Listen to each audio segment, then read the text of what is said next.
حال کودتایتان چطور است؟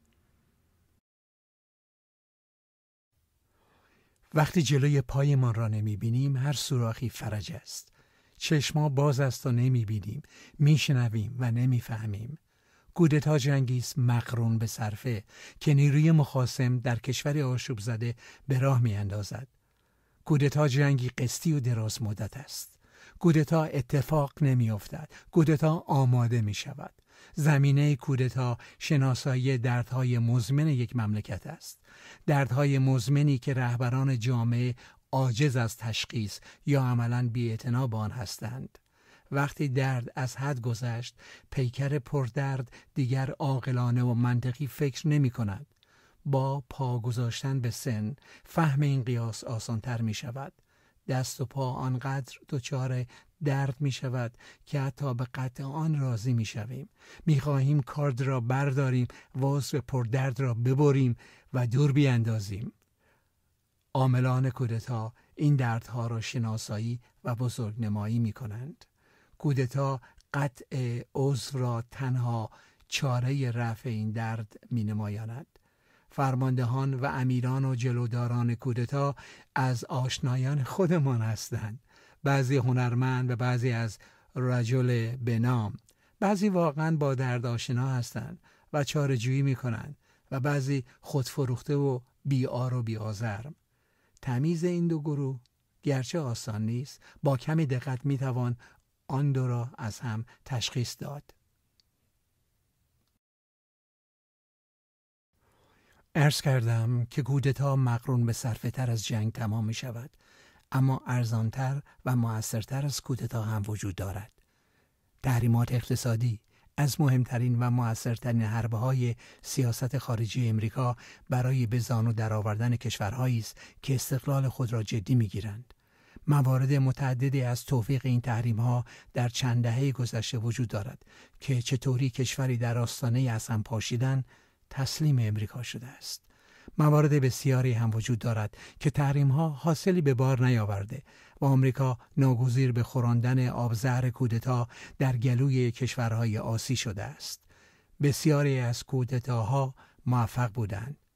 بگذاریم از این که به سر مردم بدبخت این ممالک چه آورده شد و منابع آنها چطور به تاراج رفت و کذا. پاره‌ای از کودتاها هم نافرجام ماندند که امریکایی‌ها پس از سنجیدن سود و زیان یا تغییر روش دادند یا مستقیما وارد جنگ شدند. کشور ما فعلا در حال دست و پنجه نرم کردن با کودتاست. درک تفاوت ناآرامی‌های حقیقی از آتش افروزی کودتاچیان سرنوشت دولت و ملت را تعیین می‌کند. حالا ببینیم چقدر تمرکز دارید. فرض کنیم، فرض محال نیست، که اکثر قریب اتفاق مردم با اعمال حجاب مخالف هستند. قبل از سنجش این پنداره باید پرسید چرا همزمان در مناطق نفوذ امریکا خبر درگذشت مرحومه مهسا امینی همه گیر می شود؟ چرا ناگهان با رگبار حملات در تمام فضولات خبری به جای کاهش تدریجی این حادثه خبر بست داده می شود؟ یکهو تمام دنیا مبهوت و میخکوب وضع چادر در ایران می شود. تا حالا حمله به نقاب و روبنده در عربستان را در جایی دیده یا شنیده اید؟ در کدام کشور مسلمانی حجاب چنین جنجالی را به راه انداخته است؟ اول خبر را تا توانستن بزرگ کردند، بعد این طرف و اون طرف آتش را انداختند، بعد نفت روی آتش ریختند، بعد اسلحه توزیع کردند. مردم هنوز رام نشدند. صحن حرم شاهچراغ را به خون کشیدند که جیک از رسانه هایشان در نیامد و بی بی سی و CNN و کذا از کاربرد عبارت تروریسم خودداری کردند. حتی مستراهای رسانه‌های تابع گفتند و نوشتند که کار خودشون بوده و همزمان رویترز گزارش می‌کند که ایالات متحده سازمان ملل را روی اعتراضات ایران متمرکز می‌کند. هر روز 321 نفر در امریکا مورد هدف گلوله قرار می گیرند. هر روز 42 نفر به قتل می رسند. هر روز 65 نفر خودکشی می کنند. هر سال 40,620 نفر در امریکا به ضرب گلوله کشته می شوند. اما اینها مهم نیست. به دنیا ربطی نداره. چه برسه به سازمان ملل. در سال 2022 امسال اسرائیل 5 برابر سال 2021 فلسطینی کشته. اصلاً به من و شما و سازمان ملل ربطی نداره. به گزارش دیدبان سازمان ملل، اسرائیل تا شهریور امسال 26 مرتبه سوریه را مورد حمله موشکی قرار داده. نه به ما مربوطه، نه به امریکا، نه به سازمان ملل. عکس یک پلیس ایرانی در حال دستگیری مردی که دزدی کرده را دستکاری میکنن و توی توییتر و کذا چپ و راست نمایش میدن که پلیس دارد یک زن ایرانی را کتک میزند و آن را سند خشونت ما میدانند. 2 رابطه CIA خبر قتل فجیع مهسا امینی را در اختیار کانال سعودی ایران اینترنشنال میگذارند و ناگهان آن را به مهمترین خبر دنیا تبدیل میکنند. گفتم که کودتا خرج زیادی بر نمیداره. توفیق کودتا منوط به میزان فهم و شعور مردم و تدبیر دولت است. مسئولیت ایجاد زمینه این کودتا بر عهده دولت است. رئیس دولتی که فاقد آینده نگری است، فاقد صلاحیت ریاست است. رؤسای دولت باید پیشبین امروز و فردای مملکت باشند. حجاب اجباری سرطان مزمن جامعه ما بوده است که کل انقلاب را تحت شعاع قرار می‌دهد. رؤسای مملکت همواره بی‌اعتنا به این نارضایی‌ها بودند و مسئولیت درمان آن را نیز بر عهده دارند. زاده شده در ایران ایرانی است، چه چادر بپوشد چه نپوشد. اجبار به پوشاندن چادر همانقدر عملی مستبدانه است که کشف حجاب بود. تعداد میکروب‌های بدن انسان 10 برابر سلول‌های انسانی است. با این حال انسان میماند. به عرش اعلی ایراد بگیریم چرا این همه میکروب را در ما جمع کرده؟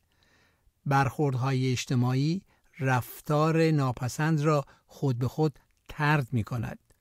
گشت ارشاد نیاز ندارد. علت اینقدر حمله سازمان یافته و گسترده به ما حجاب نیست و باید خیلی ابله و پپه باشیم که فکر کنیم غرب دلش به حال زن ایرانی میسوزد. غرب شهامت و جرأت رویارویی مستقیم با نیرومندترین ایران چند صد ساله اخیر را ندارد، ناگزیر زخمه به دملهای موجود در جامعه میزند. دولت دنبال تامین آسایش و امنیت ملی امروز و فردای ایران باشد.